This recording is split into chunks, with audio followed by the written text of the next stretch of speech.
Ok.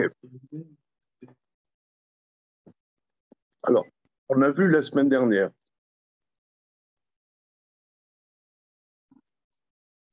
que le deuxième jour a été créé le Guinam, c'est-à-dire l'enfer.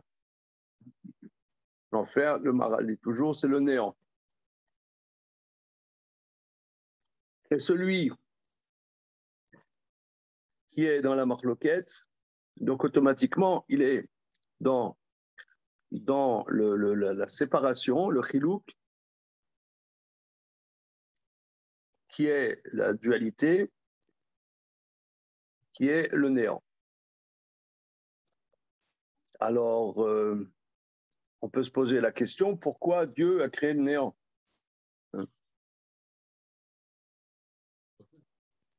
Alors, on a dit la semaine dernière que si on veut progresser, il faut une période d'anéantissement, on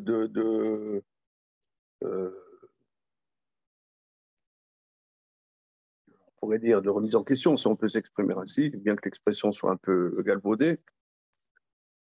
Et exemple, un exemple, il y avait des gens chez nous Shabbat, j'ai pris cet exemple, mais il est retransposable dans plein de directions. Prenons par exemple quelqu'un, il va à des cours de Torah. Oh, c'est très bien, un enseignant très bien, etc. Maintenant, à un moment, il se dit, bon, attends, je vais aller jusqu'à la fin de mes jours toujours écouter des cours des autres, il faudrait peut-être que je m'y mette. Alors, qu'est-ce qu'il y a? Il prend un cahier, il prend un dictionnaire, il essaie de traduire, il se rend compte qu'il ne sait rien. Et c'est insupportable, il a l'impression de perdre du temps. Quand avant, il allait à des cours extraordinaires donnés par des enseignants encore plus, il faut trouver un autre mot qu'extraordinaire, des enseignants d'exception. Mais il ne progresse pas. Pour progresser, il faut assumer d'être nul. Et les gens, ils n'assument pas ça. Ils préfèrent aller toujours à des cours plutôt qu'assumer qu'ils soient nuls. Je vous laisse méditer sur cette phrase biblique. Alors, maintenant,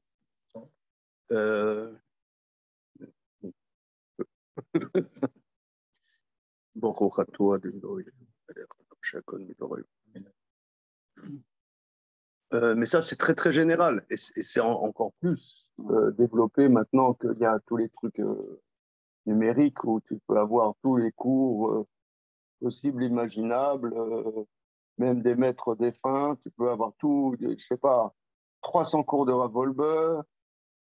Ouais. Que sais-je, des trucs. Tu peux... Non, mais c'est pas seulement ça. Tu as des trucs, mais toi, tu n'apprends rien. C'est ça. Comment? On ne nous a pas appris à gérer ça. Mais parce qu'il faut assumer son enfer. Voilà. Pourquoi je ne comprends pas pourquoi je l'apprends. Si le cours est de quelqu'un d'exception, le corporel, il va me divertir. Non, c'est du blabla. Tu peux le foutre à la poubelle, le cours de Ravolbe. Non, pas du tout. Tu n'apprends rien. Tu ne fais pas ton acquisition. Toi, tu es là, tu mettrais un magnétophone, c'est la même chose. Tu concrétises rien dans ta vie. Non, si tu veux. Regarde. Simplement, c'est le sujet ici. C'est le sujet. Pourquoi Dieu a créé le deuxième jour la Guéhenne? La Guéhenne, c'est l'enfer. C'est le néant. Pourquoi? Parce que tu ne peux pas arriver à un troisième jour, un quatrième jour, un cinquième jour, si tu ne casses pas le premier jour, qui est il est parfait, le premier jour. Yom Echad, on n'est pas on n'est pas Yom Rishon, dans Yom Echad. Pourquoi? Parce qu'il est autosuffisant. Mais tant que tu es autosuffisant, tu ne construis rien. Autosuffisant, voilà, c'est bien. C'est bien. Mais si tu es autosuffisant, tu ne construis rien. Dieu, il a cassé cet autosuffisant et il a mis une contradiction. Et alors, eh bien, rien, contradiction. Et cette contradiction, elle est infernale. C'est comme quelqu'un, il est célibataire, même s'il s'ennuie, même si pas, ça va. Il se marie et quelqu'un qui lui fait remarquer qu'il est nul, que lève-toi, feignasse, va au mignonne. Mais je croyais que j'avais épousé quelqu'un de religieux. Tu vas même pas au mignonne, imbécile. C'était mieux quand j'étais célibataire. Il n'y avait personne pour me dire ça.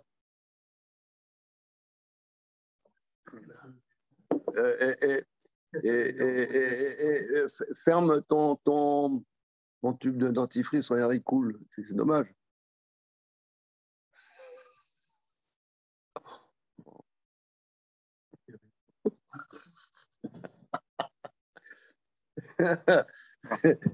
Comment? Ça peut aussi aboutir à une vraie dentition. Bah, c'est l'enfer. Oui, Le Guénap, c'est l'enfer. C'est l'enfer. Comment? Il faut le pondérer, je veux dire. Ce néguet, ce néant-là, jusqu'où il construit, à partir de quoi il commence à détruire. On ne sait pas. Ouais, on ne sait pas. Quand on est dans l'enfer, on ne sait pas. Quand tu es dedans, tu ne sais pas. Je ne sais pas. En tout cas, si tu veux. Si tu...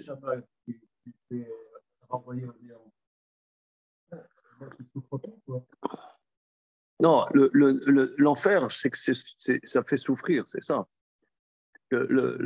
Comment le néant, non, c'est la perception du vide. C'est la perception du vide. Regarde, ça, je reprends simplement ce qu'on a vu la semaine dernière. Il me semble que c'est très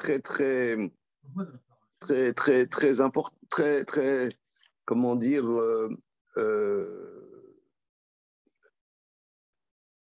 comment dire, c'est quelque chose qui peut apporter beaucoup dans la vie. Voilà. Que pour progresser, il faut assumer assumer une déstabilisation, une contradiction. Et cette contradiction, on ne sait pas comment on dit, la thèse, l'antithèse, on ne sait encore pas comment il va y avoir la synthèse. Mais il y a une antithèse. Continuons.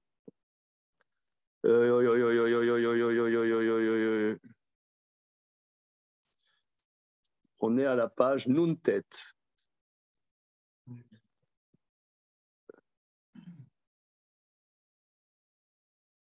Voilà.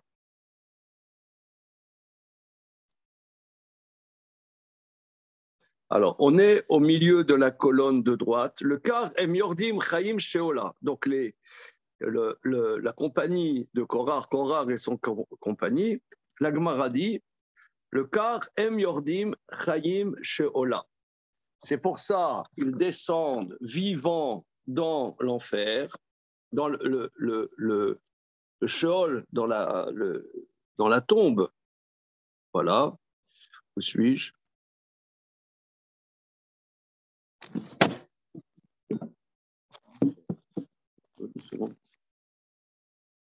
Le Kar Em Yordim Chaim Sheola, c'est pour ça qu'ils tombent vivants dans le néant.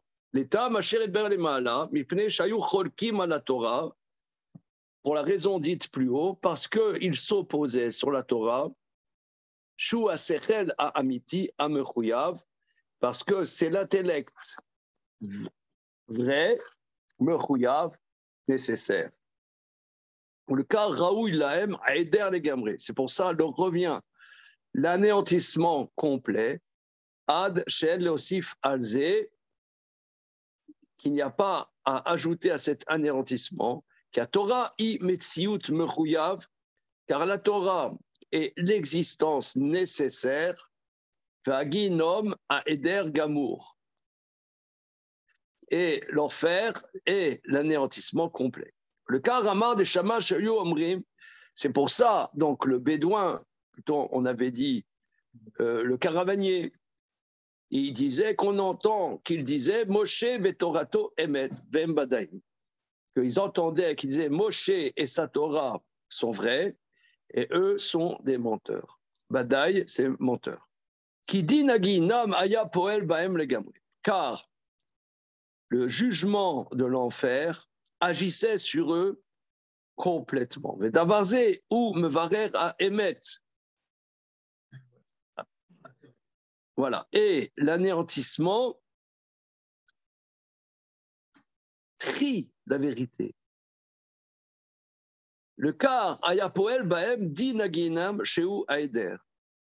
C'est pour ça, agit sur eux le châtiment de l'enfer qui est l'anéantissement.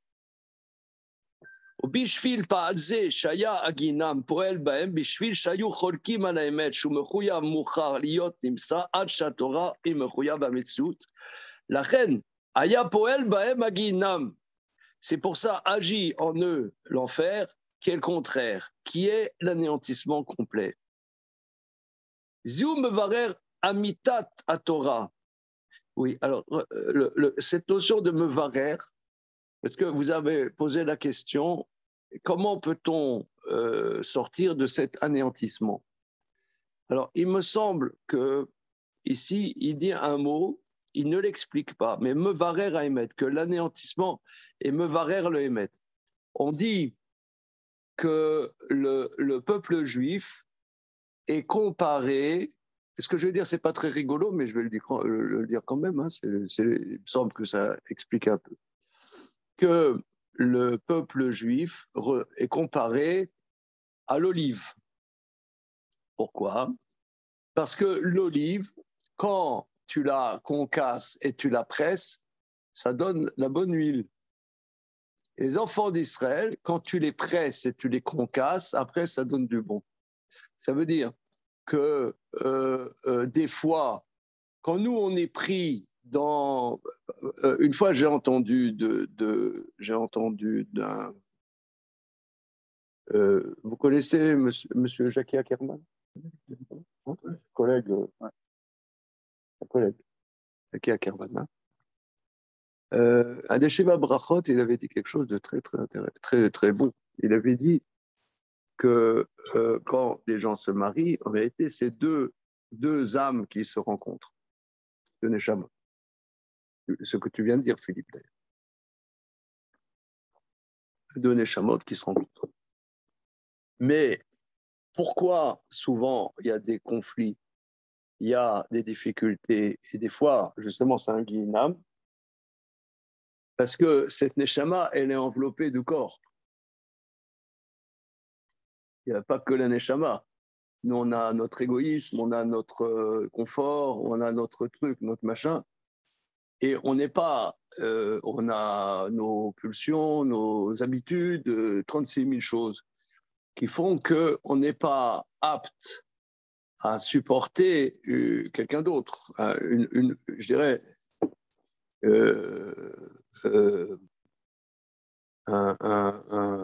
à quelqu'un d'autre, quoi, c'est tout. Mais parce qu'on arrive, mais donc avant d'arriver à percevoir qu'on est en présence d'une neshama et que l'autre perçoit aussi qu'on présente une neshama, il faut que la corporalité, elle explose quelque part. C'est de la même manière, quand on étudie la Torah, c'est la parole d'Hachem. Et pourquoi c'est compliqué? Parce que nous, ok, il s'adresse à nous, mais nous, on s'en fout. On a envie de faire autre chose. On a envie d'aller se balader, de vivre tranquille, de boire notre bière fraîche, hein, à la terrasse d'un café. Hein, Fifi, quand on vient d'étudier du Maral, qu'on ne sait même pas qu'est-ce qu'il dit. Alors, donc ça veut dire que le Guinam, il est mevarer à émettre. Ça veut dire qu'en vérité, la date Korach, c'était des bons juifs. C'était des bons juifs. Mais il fallait qu'ils soient anéantis pour accepter que Moshe et ce qu'il enseigne, c'est vrai. Parce qu'ils ont des intérêts, à envoyer bouler Moshe. Et ils ont des intérêts politiques ou je ne sais pas quoi, ils ont leur orgueil, ils pensent qu'ils sont plus intelligents que Moshe, qu'ils sont plus doués que Moshe, qu'ils sont plus jeunes que Moshe, qu'ils sont plus que tout ce que tu veux. Mais une fois qu'ils sont pressés, compressés et je reprends les mots du Maharal, que le châtiment agit. Le châtiment agit et les crament. Là, ils reconnaissent la vérité. Et ils reconnaissent. Zéou mevarer amitat Torah. Ça trie, ça éclaire, ça met au jour la véracité de la Torah. Al shayu omri Moshe emet ve Torato emet. Jusqu'à ce qu'ils disent Moshe est vrai, sa Torah est vraie. V'amar ki kol tlotin yomim ma'fer leu ginam kebasa bekalachat. La Gemara dit que tous les 30 jours, la Géhenne les renvoie comme une tranche de viande à la poêle. C'est-à-dire, tu mets ta poêle, ton beefsteak, et paf, hop, c'est comme les crêpes, tu vois. Voilà. Vamreachi, biurinyanzi. Qu'est-ce que ça veut dire? Il faut dire là, arriver à rendre compte de cette expression bizarre. Pourquoi? Biurinyanzi. Ki shloshim yom mesugalim le chazara. Car 30 jours, c'est revient, c'est un retour, c'est un cycle. Zéou, qui beshloshim yom savev ayarea kol galgalo vechoser la kif kemo barishona, que tous les 30 jours, yarea, ça veut dire quoi? Monsieur Damien, qui est silencieux là ce matin, là, yarea, c'est la lune. La lune, il y a plusieurs mots pour lui. Il y a levana et yarea, yarea aussi. Tourne la lune, ça, Galgal, ça, son tour, et retourner comme au début, tous les 30 jours. Vélo timsa et kef, vechazarat Galgal, bepachot. Tu ne trouves pas une révolution, un retour de révolution à moins de 30 jours. Kishar Galgalim yeshlem zman yoter la kafatam.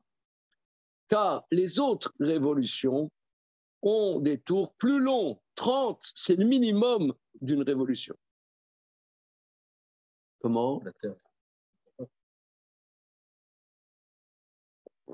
Oui, maintenant, en 1550, qu'est-ce qu'ils connaissaient de ça, que la Terre tourne sur elle-même? Eux savaient, les gens de Torah, ils savaient que la Terre tournait, enfin que le Soleil tournait sur la Terre, ou ne serait-ce que ça. Comment? La révolution du Soleil, ou la révolution de la Terre. Une journée dure 24 heures. Le Soleil revient au même endroit tous les 24 heures. À 12 heures, et demain, le soleil sera plus ou moins au même endroit. Comme la Lune, en fait. Tous les 29 jours, elle revient. Oui, non. Oui, tu as raison. La Terre tourne autour d'elle-même.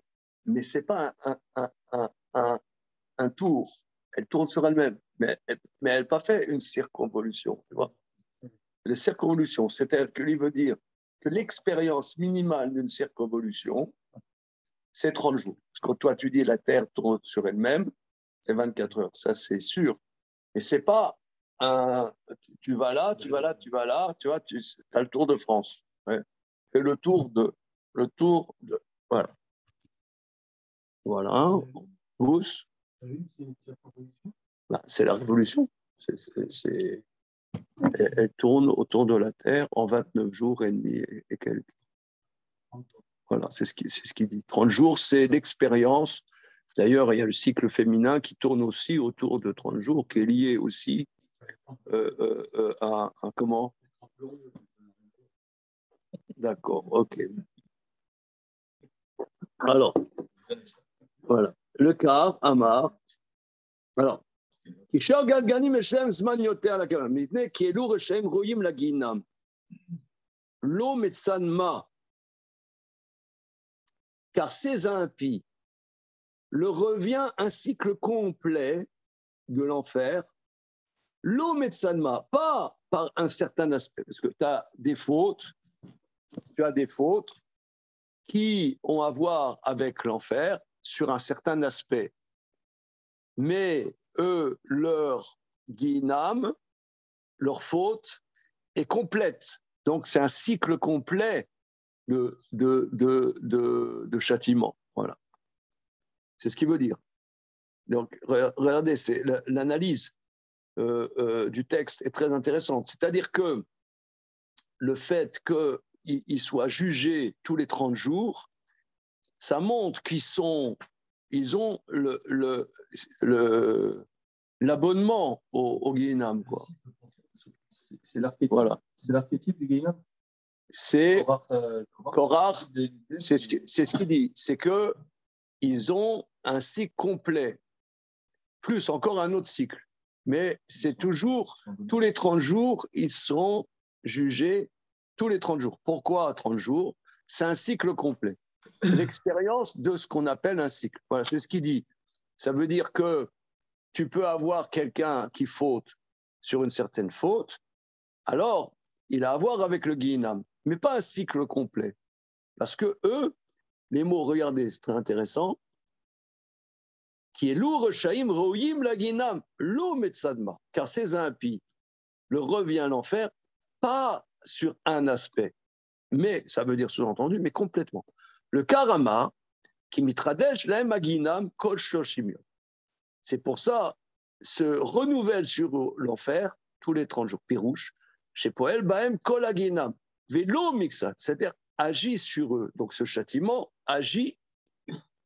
Donc là, regardez, de notre échange, il ressort que le Guinam agit. C'est pas simplement c'est pas simplement un châtiment, comment dire, voilà, t'es puni. Mais le châtiment a une fonction agissante. Voilà. C'est comme t'as fait ta tafina dans ta casserole, ouais, et ça a taché. Il faut récurer. Il faut récurer. Après, elle est comme propre, comme neuve, tu vois. Il faut récurer. Ainsi de lavage. C'est le lave-vaisselle. À un moment, il y a le lavage, le rinçage, l'essorage, etc. Enfin, Le cycle. Ouais, le cycle. Mais je ne comprends pas, en fait, dans l'histoire, comment est-ce que, si jamais on parle des Neshtamot de nos jours, le maximum de passage dans le Guéhinam, c'est 12 mois. Oui. On parle de mois, en fait, dans l'histoire. Donc, est-ce que c'est les personnes qui font 12 cycles, enfin 12... Oui, mais il y en a qui ont plus que 12 mois. On dit que 12 mois, c'est... Non, mais ça, c'est pour les petites pointures. Ah. Tu as des gros méchants. Ça peut être moins aussi. Ouais, mais tu as des grands méchants loups, quoi. Voilà, lui, il dit... Voilà, c'est... Alors... Juste une question, Rav. Oui. Pourquoi, c'est-à-dire le jugement du Guéhinam, il s'exprime même dans la magie? C'est ça qu'on voit? Non, il a dit qu'il y avait de la fumée, c'est-à-dire que il y a l'expérience de l'histoire de Korach dans ce monde-ci. Ça, c'est ce qu'il avait dit, on a vu la semaine dernière. Donc, d'accord. Là, le châtiment, disons, ils sont descendus vivants et ils sont jugés pendant 30 jours, un cycle de 30 jours, et après encore, il y a un renouveau de 30 jours, encore un renouveau de 30 jours. Pourquoi 30 jours? Parce que leur revient l'agissement du Guéhinam, mais il y a plusieurs points. C'est que ce qu'il dit, c'est que le Guéhinam agit. Voilà. Tellement qu'ils reconnaissent après la vérité de la Torah, la véracité de la Torah. Continuons.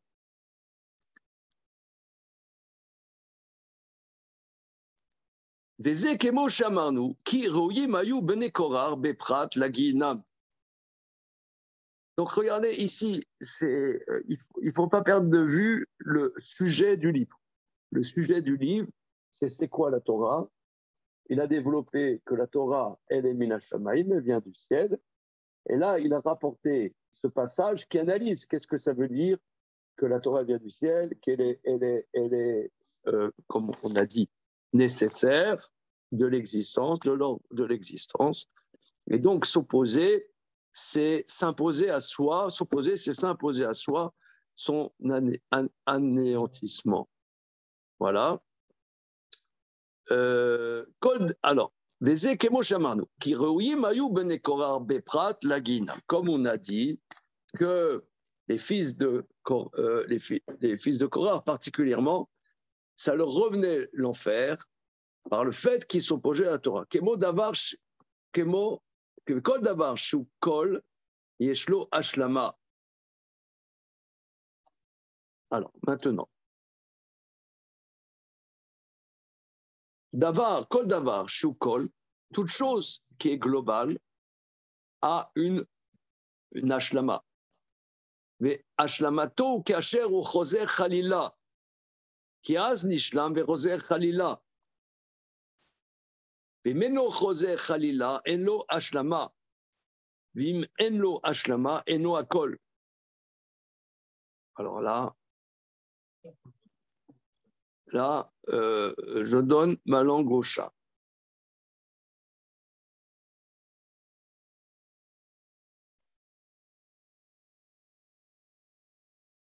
Damien, aide-nous là.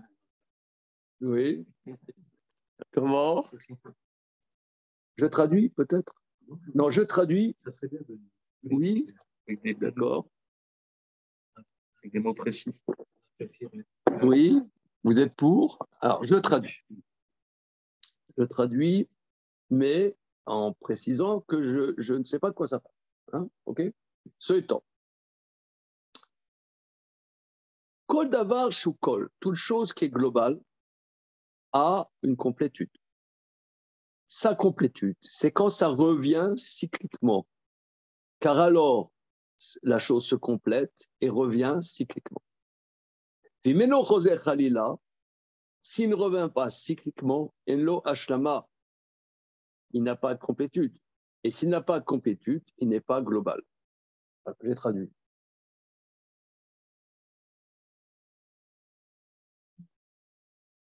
Soupir dans la salle. Qu'est-ce que ça vous fait penser à quoi?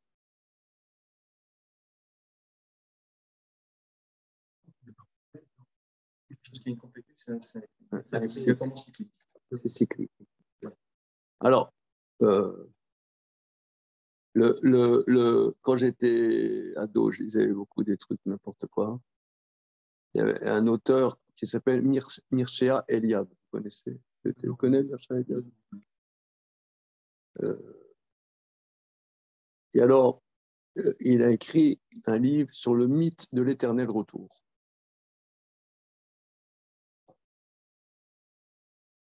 Déjà entendu? Non, il y a ça chez les Grecs. Hein? Il y a ça chez les Grecs. Et il y a ça aussi dans la Torah.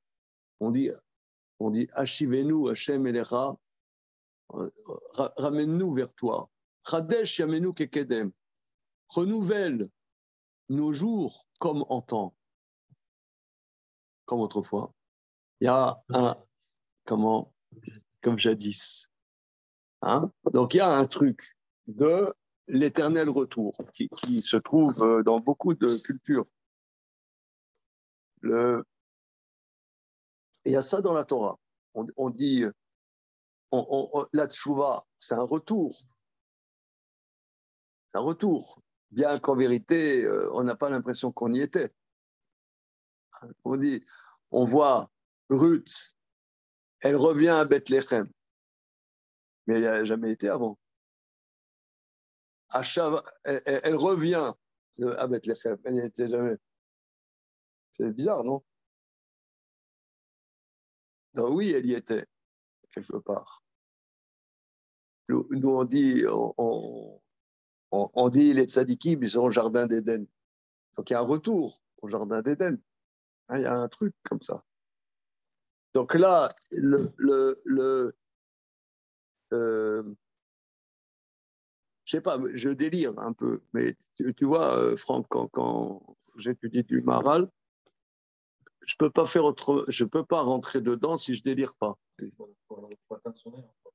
Il faut essayer de voir de quoi il parle. Donc, il faut essayer de faire un brainstorming. moi, ça me fait penser à cette histoire-là de l'éternel retour. Et on voit ça dans la Torah. Chadesh Shamenu Kekedem. Renouvelle nos jours comme autrefois. C'est spécial, hein? Ashivenu Hashem Elecha. Chadesh Shamenu Kekedem. Ashivenu Hashem. Ramène-nous Hashem Elecha. Vers toi. Renouvelle nos jours comme en temps, comme autrefois. Renouvelle nos jours, encore comme autrefois. Donc il y a un retour. Une perfection, c'est un retour. Alors là, il a l'air de dire, c'est quoi ce cycle? C'est quoi ce cycle? C'est-à-dire que le Guinam, ils l'ont parfaitement. Donc, disons, le Maharal, l'étude du Maharal, c'est analytique. C'est une analyse. Pourquoi nos maîtres disent, alors toi, tu vois le texte comme ça, tu dis c'est une petite histoire, un petit conte, hein, il y a les Bédouins dans le désert, il dit voilà, tous les 30 jours, ils reviennent au même endroit, ils sont rejetés par le Guinam au même endroit, et c'est reparti. Alors, c'est un cycle. Bon, c'est un cycle. Bon, c'est bon, tous les 30 jours. Tu lis ça et tu passes à autre chose. Il dit non, on passe pas à autre chose, attention. On passe pas à autre chose. Ne m'énerve pas, toi.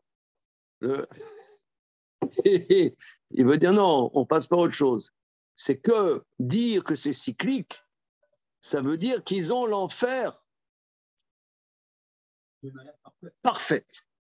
Tout ce qui est parfait est cyclique. Comment? On peut sortir. Les mecs qui sortent du guide. Sortir du guide. Ah, eux, oui. On va voir. C'est pas sympa. Hein. C'est un cycle complet. Donc voilà. Pour nous dire qu'ils ont le Guinam, regardez. Alors maintenant. Ils ont fait la faute parfaite. Alors. C'est la faute absolue. Voilà. C'est-à-dire manger un chewing-gum sans Hercher, c'est mal barré. Mais ce n'est pas comme l'Assemblée de Korah. Hein? Là, c'est pire.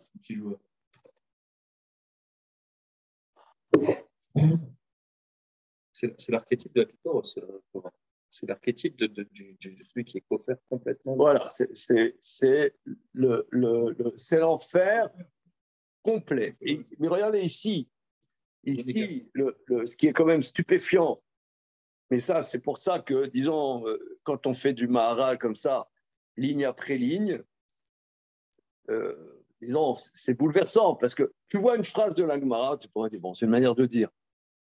Et lui dit non, c'est pas une manière de dire. Ils ont dit ça, et pas autrement, parce qu'ils veulent dire quelque chose de précis. C'est que si c'est un cycle, c'est qu'ils ont le Guinam de manière parfaite. Or, la perfection est cyclique. Voilà. Ça, c'est. On continue.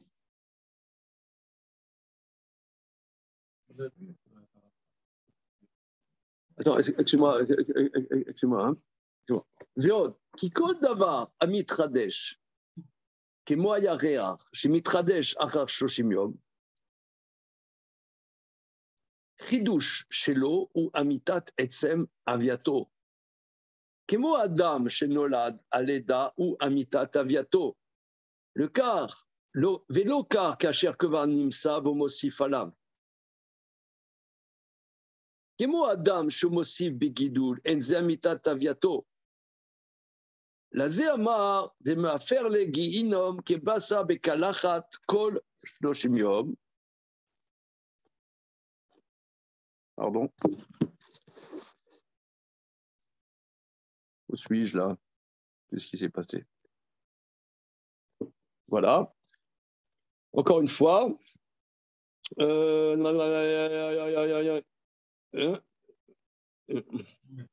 לזה אמר, דמאפר לגיהינום כבשר בקלחת 30 יום, שמתחדש להם הגיהינם.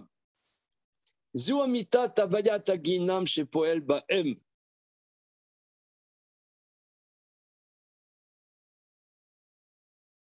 Et de plus, Veot. Qui kol davar amitradesh, qui moyarear, chez mitra achar shoshimiom, toute chose qui se renouvelle, comme la lune se renouvelle après 30 jours. Son renouvellement est la véracité du cœur même de son existence. Qui Adam chez Nolad, comme l'homme qui naît à l'Eda ou à Mitataviato, sa naissance est la véracité de son existence. Lukar kacher kevar nimsa bomosifalav. Pas comme il existe et qui rajoute, qui gona Adam shumosi begidul. Comme l'homme qui rajoute en croissance, c'est pas la véracité de son existence. Encore une fois, là ce matin, le mec, allez, Damien, allez, dribble, allez, driblos, allez, mec, il me faut bosser tout seul, là, jeu personnel.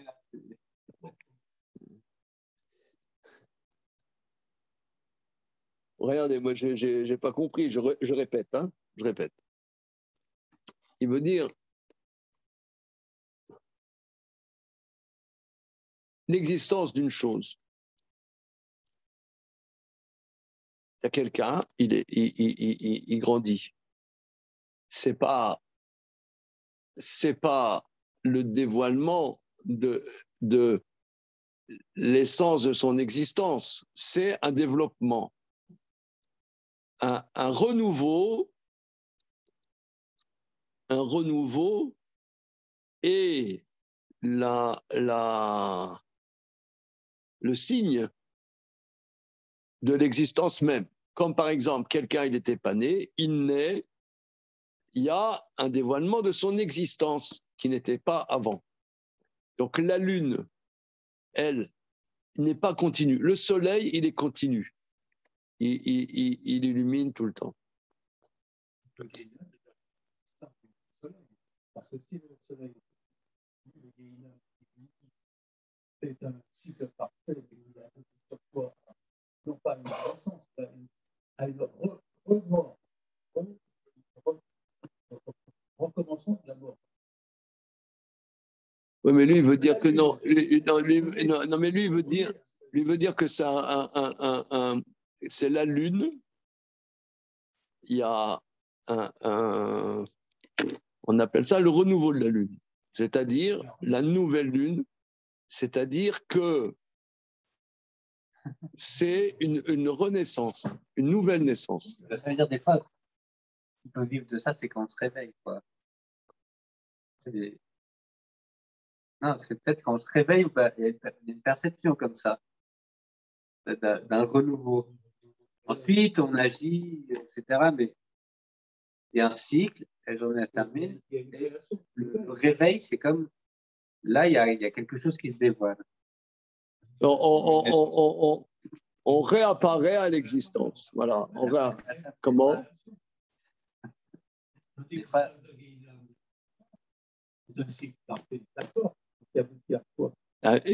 Non, mais ce qu'il veut dire, c'est qu'il y a un renouveau du néant. Non, mais voilà. Mais maintenant, il y a encore un nouveau, si tu veux.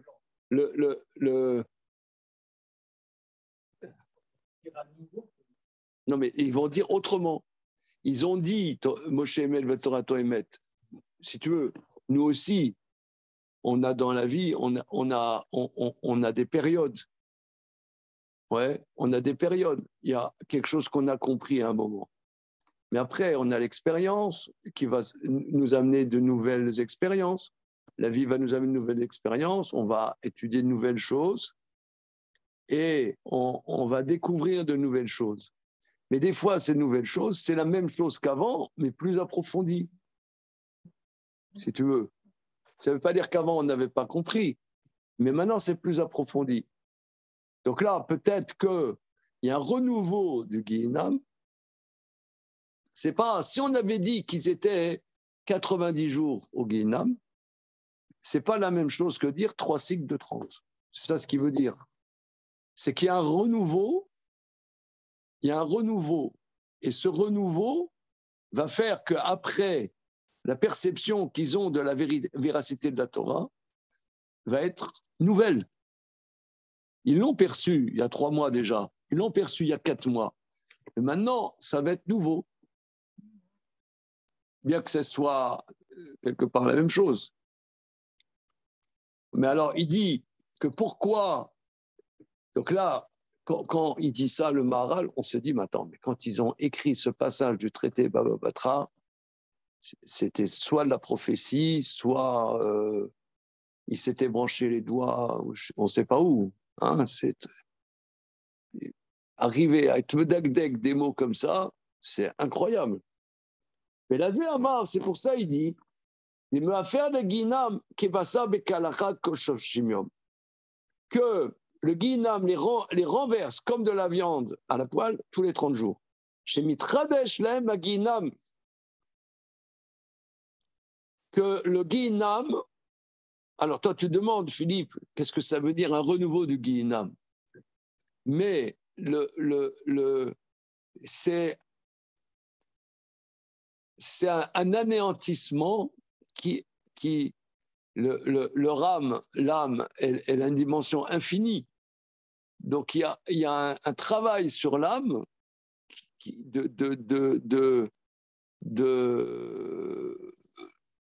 encore plus profond, quoi. Un châtiment qui va scruter plus loin encore, mais nouveau.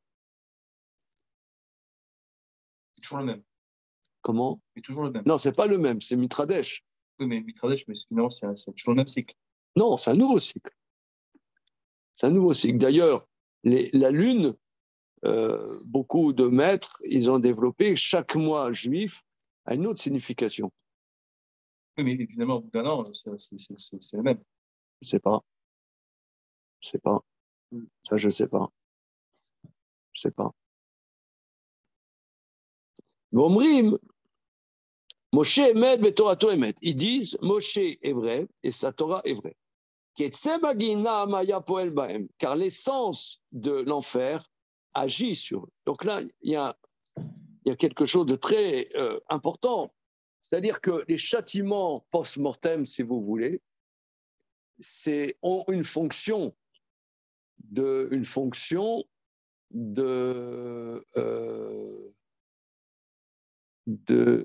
parce que comme on dit, Kol Israël Yashem Chelek Olam Haba. Tout Israël, on part au monde futur. Mais ça, c'est la Mishnah du 11e chapitre du traité Sanhedrin. Mais disons, quelqu'un qui toute sa vie a fait des choses qui n'ont rien à voir avec la Torah, alors il aura le monde futur. Mais il faut du détergent, quoi. Il faut poncer. Voilà. Il faut poncer. Mais au fond, il y a, voilà, ça, Israël, Yashem Chelek Olam Haba. Au fond, il y a, c'est ça, même Korach. Mais Korach, alors c'est un débat dans la Mishnah, est-ce qu'ils ont part au monde futur ou non, hein? La commission de Guéhinam, la Tidlavo, ils auront pas au monde futur, peut-être.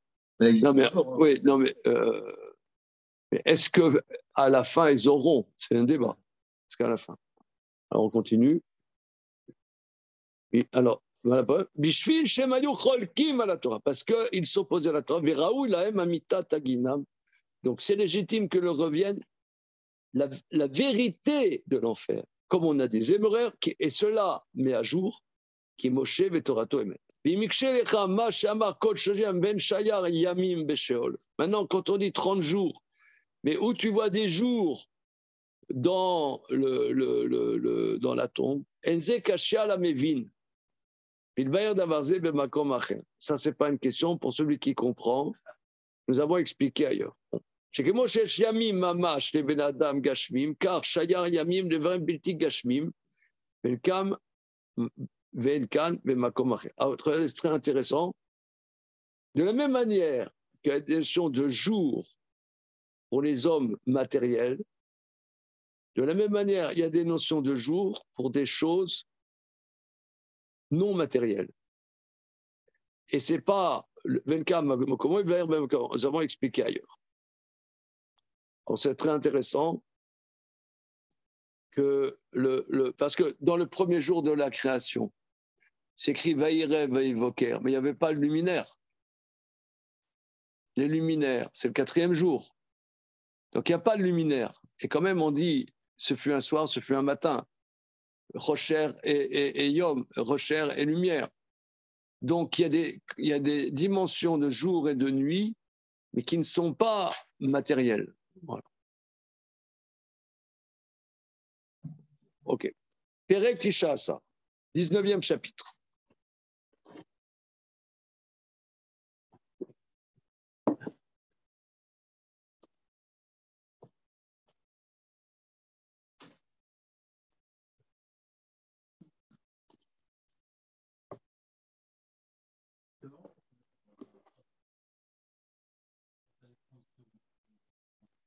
Oui.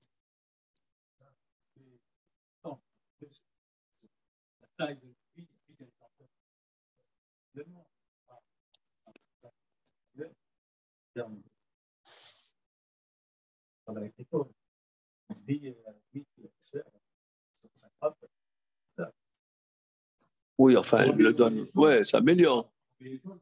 Ouais, ouais.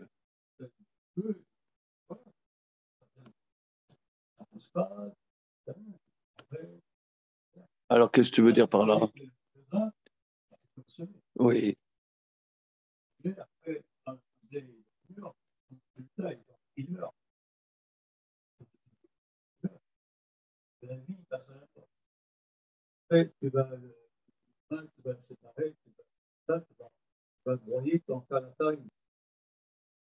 vas rajouter de l'eau, ça va le faire revivre. Tu vas faire une pâte. Les levures, elles vont se développer. C'est une vie. Mais ces levures, quand tu vas faire ton pain, tu vas le tuer à nouveau, tu vas tuer ces levures en mettant au four. Donc c'est la vie de la mort, la vie de la mort, la vie de la mort, pour arriver à ce que toi, tu te nourrisses. Et la vie. Et là, on ne comprend pas trop ce que ça veut dire. Donc tu ne sèmeras pas, tu ne vendangeras pas. Comment on peut comparer les deux choses? Mettre sur le même plan. Ben non, ouais, c'est deux univers. Deux univers. Et pourquoi il faut passer d'un état d'annulation pour que la vie s'exprime? Oui. Qu'on le voit dans le blé. Jusqu'à ce que ça nous donne à nous la vie. D'accord. Alors, 19e chapitre. Yesh alenu levaer achar shamarnu. Donc, page Nuntet. Hein. C'est bon, monsieur Antoine?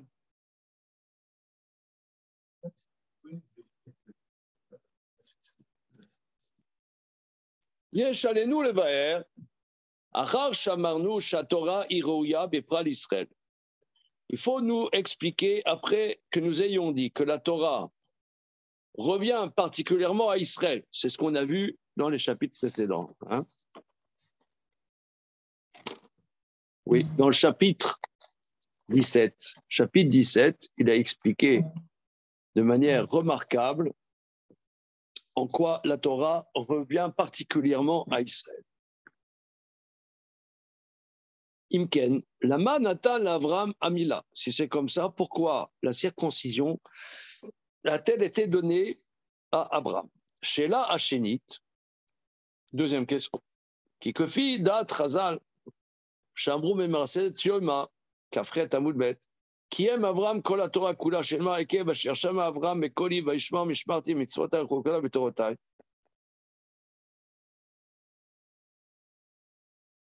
Comme dit la Gemara dans le traité Yoma, Kafret Amoudbet, Abraham a accompli toute la Torah. Comme dit le verset, du fait que Abraham a entendu ma voix, il a respecté mes gardes, mes commandements, mes décrets et mes Torot. Là-dessus, la Gemara dit Ve'ema sheva mitzvot umila chukotai vetorotai lamali. Si tu me dis mes commandements, c'est seulement les 7 commandements noachik et la mila, Alors pourquoi c'est qui Chukotai vetorotai lamali vekeamar kiem Abraham avin afilu eruve tavshilim. Oui, parce que le Rachid le rapporte là-bas dans la Torah sur le Chumash, même eruv tavshilim, c'est que c'est eruv tavshilim. Voilà, mais eruv tavshilim. Alors bon, pourquoi eruv tavshilim? Chez Neymar Torotai achat shebirta v'achat Torah shebapeh. Même la Torah écrite, la Torah orale.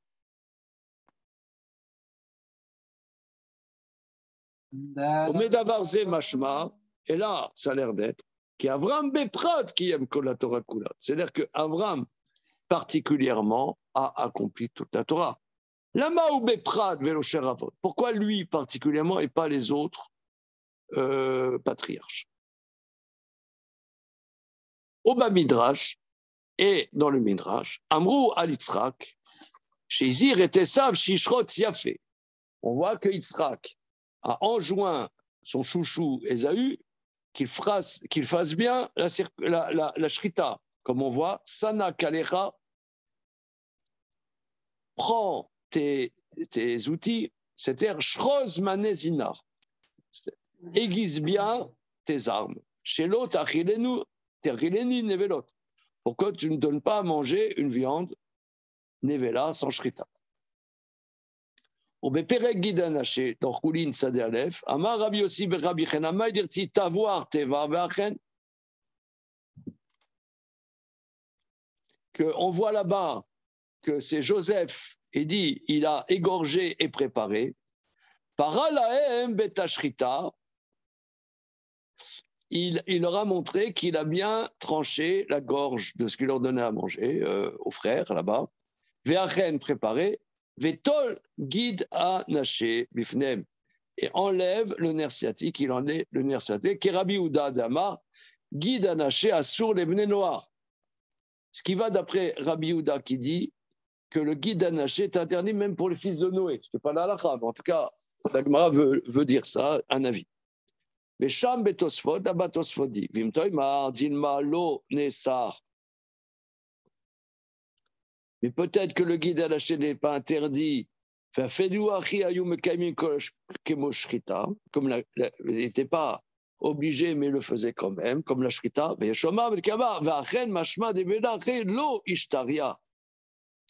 C'est-à-dire, c'était préparé, c'est-à-dire qu'il fallait absolument le faire, enlever le nerf sciatique. Inami, parala beta shrita, nous, nechicha, ou bien peut-être que ce que veut dire, parala beta shrita, c'est-à-dire, c'est pas la shrita, mais c'est nechira.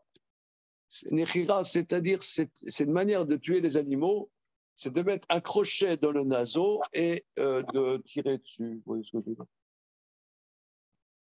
Ouais, un crochet dans le naseau. Ouais. Bon. Alors, Venishalnu alze ma shekadvu atosfot.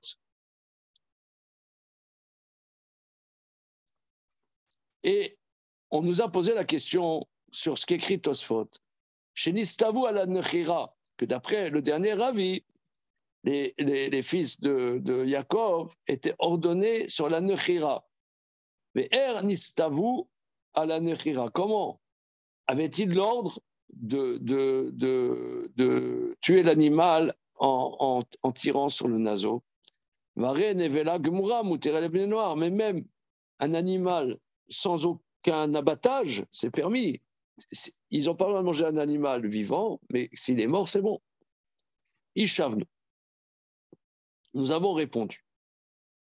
Qui date à Tosfot, qui rachav Yosef shelo yachlu mishritato sheyomru deshema chatar minabema kodem shetetze nafsha. Alors, il faut expliquer Tosfot que Yosef, il donne à manger à ses frères. Il pensait que s'il leur donne un bon beefsteak, ils ne vont pas le manger. Parce que peut-être que il l'a coupé avant que l'animal ne soit mort. Ou le ben noir, assur meshorav minachai. Pour un ben noir, c'est interdit, et vers minachai, un membre d'un animal vivant. Le fikarama paralaim betashrita, fainu nechira. C'est pour ça qu'il faut dire paralaim betashrita. Ça ne veut pas dire qu'ils ont fait la shrita, mais ça veut dire qu'il a tué devant eux l'animal pour qu'ils voient bien qu'il est mort. Or, tuer l'animal d'une quelconque manière, même en tirant sur le naseau, pour un fils de Noé, c'est comme la shrita pour nous. Détania, Rotse chez Yavri, Choter Kazaïd Bassam, et Bet Ashrita Kodem chez Tsetse Nafsha, Madicha Yafe Yafe, ou Mamtin Ad chez Tsetse Nafsha, Vechad Israël, Vechad Goy, Mutarbo, Mishum d'Ashrita Materet. Alors, la Gemara, elle dit, dans le traité Choulin, qu'on n'a encore pas vu, ce passage, celui qui veut être en bonne santé, il coupe un kazaïd de viande du cou de l'animal avant que l'animal ne meure. Pourquoi? Parce qu'il y a laps de temps entre la shrita et la mort de l'animal. La shrita ne tue pas immédiatement l'animal. C'est mal parti. Hein. Mais si tu coupes un kazaït à ce moment-là, avant que l'animal ne meure, tu attends qu'il meure, après tu le manges, juif ou non juif, même pour un Israël ou pour un ben noir, quand l'animal est mort, c'est bon. Et c'est très bon pour la santé, ce morceau-là, tu vois. C'est bio, d'ailleurs. Hein. C'est très bon. Alors, donc tu vois bien que que ça permet pour le benoît.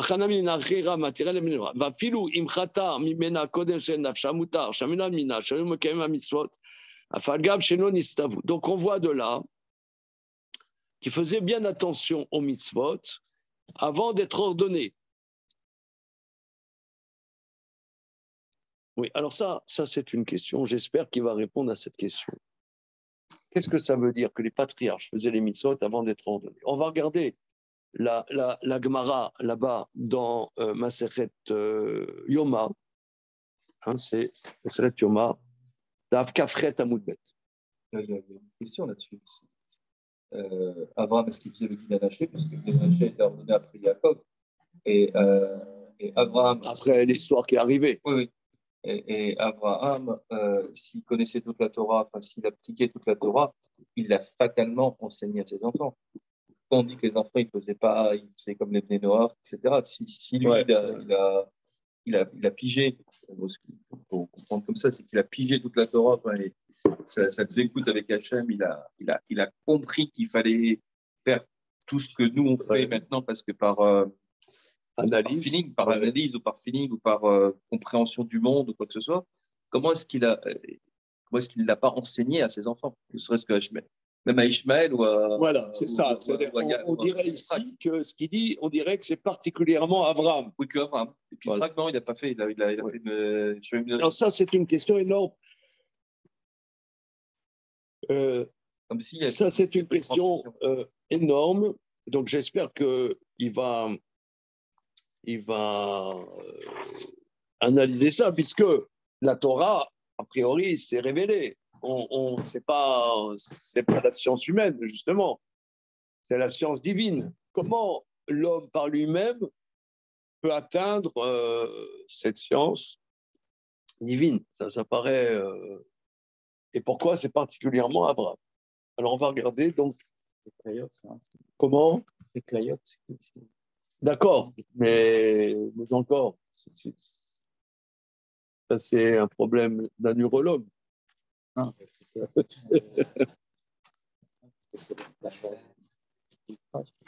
Comment? c'est la métaphore du filtrage. Ah oui?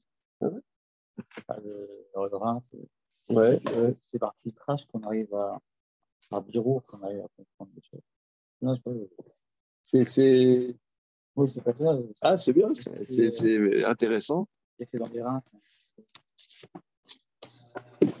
Boum, boum, balaboum. Le Réchev, la ceinture qui est au des reins. Oui. Réchev à Foudato, c'est la jeune Réchev, la jeune Marshava. Ah oui. Yoma. Il n'y a pas une grosse pâte à poufle en bas? Non, elle a disparu. Là, j'y vais. c'est figé, tu peux pas transmettre ça. Il y a le pro, il aurait transmis. Ouais, mais je vais appuyer de faire la shmita comme il faut.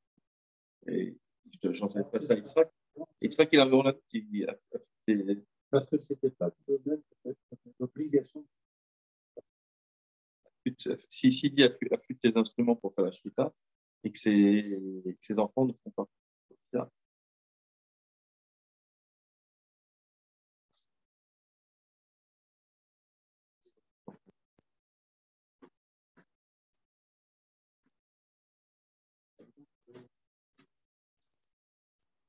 Alors.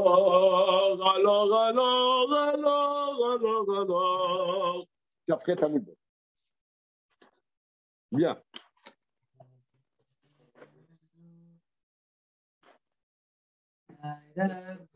Alors, on est la deuxième ligne large. Amara.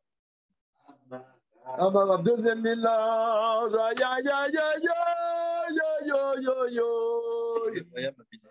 Amara, aïe, aïe, aïe, aïe, qui est Abraham Avinu que la Torah coula. Abraham, notre père, a accompli toute la Torah. Chez Neymar, Ekev, Asher Shama, Abraham, Bekoli. Étant donné qu'Abraham a écouté ma voix. Voilà. C'est-à-dire, Torotai Chukotai Torot. Ah, mais Rav Shimi Bachia le Rav, Rav Shimi Bachia le dit à Rav. Vema Sheva Mitzvot. Mais peut-être les 7 commandements. Ah, Ika Nami Mila, et peut-être la circoncision. Vema Sheva Mitzvot ou Mila, peut-être les 7 commandements plus la Mila. Amarlo, Imken, Mitzvotai, Torotai, Lamel. Alors, si c'est pour ça, pourquoi mes commandements et mes lois? Amar, je ne sais pas qui, Vetema Ravaché, qui aime Avraham Afilou Ergov Tavshim Shema, Torotai, Torah Shibirta, Torah Shibealpe, Kaddish. Voilà. Alors, entre parenthèses, ça, c'est un truc que le quelque chose. Regardons Rachi, si vous le voulez bien. Donc, Rachi à la jointure de la colonne de droite, colonne de gauche. Sheva Mitzvot, chez Savou, les chars comme les noirs. Val Torah, non Natnalo. Peut-être c'est les 7 commandements, mais pas la Torah. Afilo Erov Tavshilin, chez No Alacha le Moshe Misinaï. C'est pas une loi qui vient du Sinaï. Et là, Takanat Sofrim, Shatati Nati. C'est un décret rabbinique, Shatidin et Taken, qu'ils institueront plus tard. Alors, ça, mais il n'y a pas que Abraham. On a vu aussi que Dieu dit à Noé, tu prendras des animaux purs et des animaux non purs. De chaque animal pur, tu prendras 7 couples, et des animaux non purs, tu prendras un couple. Alors Rachid sur place dit, parce que Noé, il avait appris la Torah, les animaux purs et les animaux non purs. Ah, c'est casse-tête de casse-tête. Et aussi, on voit que notre bon Lot, quand les anges sont arrivés là-bas chez lui, il leur a fait des matzot. Matzot afa. Puis des matzot. D'accord, alors tu as dit quoi, c'était ça? Toute l'histoire, c'était ça. Même quand il a fait quand il a fait Abraham, qui a couru après l'agneau, etc., parce qu'il leur a fait Pessah, puis on se pose la question pourquoi il a mis il avait passé un Bechalav, il a donné du lait, maintenant il a fait avant, etc. Enfin, on se pose des questions dans ce qui court après les malachim, là. On essaie d'expliquer qu'ils connaissaient toute la cache-route, etc. Alors c'est quoi? C'est quoi ce lavage de cerveau? Oui, justement. Hein?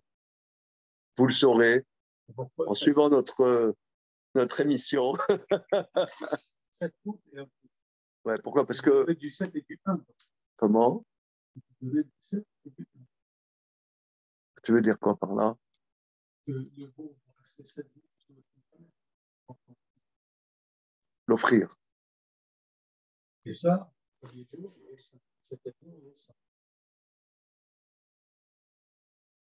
ça. Donc, toi, tu veux dire qu'il avait déjà une analyse. C'est une analyse que l'homme peut atteindre s'il est, comment dire, fait attention, s'il est subtil, il peut arriver à des compréhensions. Bon, on va voir, parce que ça, c'est un truc qui me reste tout le temps une aiguille dans le talon.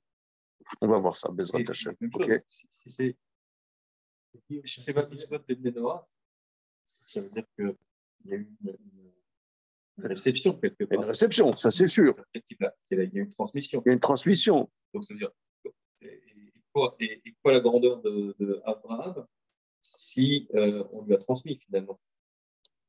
Oui, alors, évidemment, Shem Ve'ever, ils étaient actifs. Donc, qu'est-ce qu'on dit qu'Abraham, il a inventé le monothéisme? J'ai regardé une émission là sur Arte qu'Abraham, il a inventé le monothéisme. Il a aussi, hein? Il a pas trouvé. Or, Shem et Ver, ils étaient actifs. Bon, il y a beaucoup de questions, de choses qui sont pas claires. On dit aussi que Jacob, il était 14 ans là-bas, les Shiva, il étudiait la Torah de Shem et Ver. C'était quoi leur Torah? C'était quoi? Non, mais d'accord, mais ok, mais ils étudiaient quoi? Torah Box, c'était quoi? Comment? C'est la Yetzira, on va dire comme ça. Je ne sais pas. On veut savoir. On va savoir. Bezrat Hashem, on va casser la barre. C'est bon? Il y a une semaine pour se préparer mentalement à ce cassage de barre. Allez, on y va. Khalas. C'est bon? Au revoir, bonne journée. Salut!